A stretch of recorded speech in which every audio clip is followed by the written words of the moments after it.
Halo semuanya, perkenalkan nama saya Gadis Bunga Hartomo dari Prodi Pendidikan Pancasila dan Kewarganegaraan Fakultas Ilmu Sosial Universitas Negeri Jakarta, yang pada kesempatan kali ini saya akan memberikan sedikit penjelasan materi mengenai definisi dari hukum internasional menurut para ahli dan juga sejarah dari hukum yang internasional itu sendiri.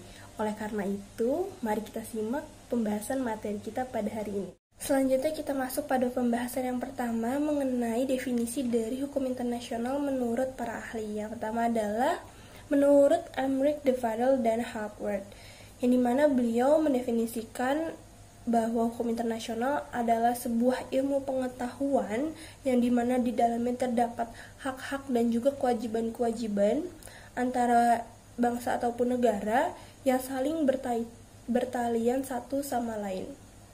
Kemudian Hawkworth juga mendefinisikan tersendiri tentang hukum internasional, yaitu beliau mendefinisikan bahwa hukum internasional adalah sekumpulan aturan-aturan yang dimana di dalamnya terdapat hubungan antara negara satu dengan negara yang lainnya.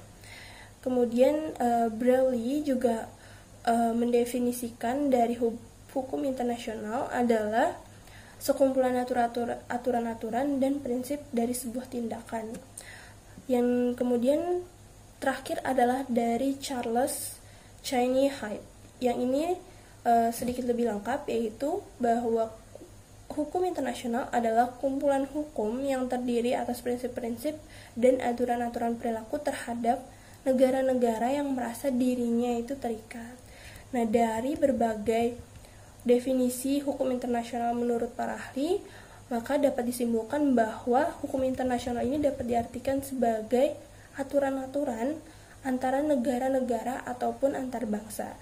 Kemudian, kita akan lanjut pada pembahasan materi yang kedua, yaitu tentang sejarah dari hukum internasional. Selanjutnya kita masuk pada pembahasan yang kedua, yaitu mengenai sejarah dari perkembangan hukum internasional, yang dimana sejarah dari perkembangan hukum internasional ini menjadi bukti dari lahirnya hukum internasional sendiri, yang dimana ini diawali dari masa atau tahun 3100 sebelum Masehi, yang dimana ditemukan sebuah perjanjian atau traktat antara dua bangsa, yaitu bangsa Lagas dan juga bangsa Umma, yang dimana di dalam sebuah perjanjian tersebut terdapat sebuah perjanjian antara dua raja, yaitu Raja Ramses II dari Mesir dan juga Raja Hutusili II dari Hittites.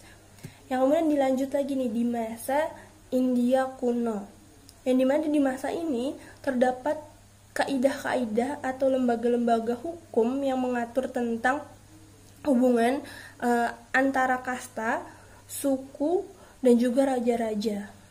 Kemudian dilanjut dari masa India kuno ke masa Yunani kuno, yang dimana di masa Yunani kuno itu dikenal dengan adanya polis atau state atau negara, yang juga ada hukum internasionalnya yang dinamakan municipal law.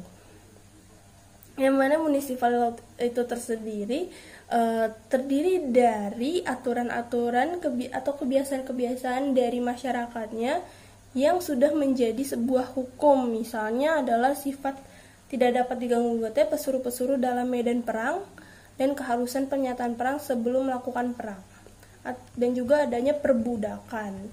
Kemudian kita masuk kepada masa Romawi kuno, di mana berawal dari jus civile. Di mana jus civile ini adalah aturan-aturan yang sebelumnya hanya untuk warga negara Romawi itu sendiri. Kemudian semakin berkembangnya zaman, akhirnya berubah menjadi Justinian, yang dimana ini berubah menjadi hukum yang mengatur hubungan antara satu bangsa dengan bangsa yang lainnya. Kemudian bangsa-bangsa Asia pun juga ikut andil dalam sejarah perkembangan hukum internasional, yaitu dengan di Tiongkok yang kita kenal dengan Champa, yang kemudian di Indonesia atau Nusantara yang kita bisa lihat dari Kerajaan Sriwijaya yang telah mengadakan hubungan dengan negara-negara di Asia. Kemudian kita akan lanjut pada pembahasan mengenai pertumbuhan hukum internasional di era modern. Kemudian kita masuk pada pembahasan mengenai pertumbuhan dan perkembangan dari sejarah hukum internasional di masa modern, yang mana ditandai dengan perjanjian perdamaian Westphalia di tahun 1648, yang dimana perjanjian ini digunakan untuk mengakhiri Perang Eropa selama 30 tahun. Perjanjian ini berisi tentang menggagalkan ditegakkannya kembali Imperium Romawi Suci dan juga hubungan antara negara lepas dari gereja, karena pada saat itu gereja sebagai dominasi terbesar dalam sebuah negara. Kemudian banyak juga para tokoh-tokoh yang mengemukakan pemikirannya mengenai hukum internasional ini. Yang pertama adalah dari Frater Suarez dengan konsepsinya bahwa adanya saling ketergantungan antara satu negara dengan negara yang lainnya.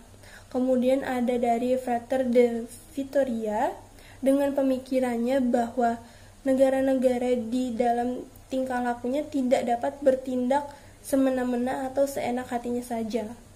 Kemudian ada dari Alberico Gentili, yang dimana beliau mengemukakan bahwa memisahkan antara hukum dengan etika dan juga teologi, yang dimana pada saat itu teologi atau agama sangat berkaitan erat dengan negara.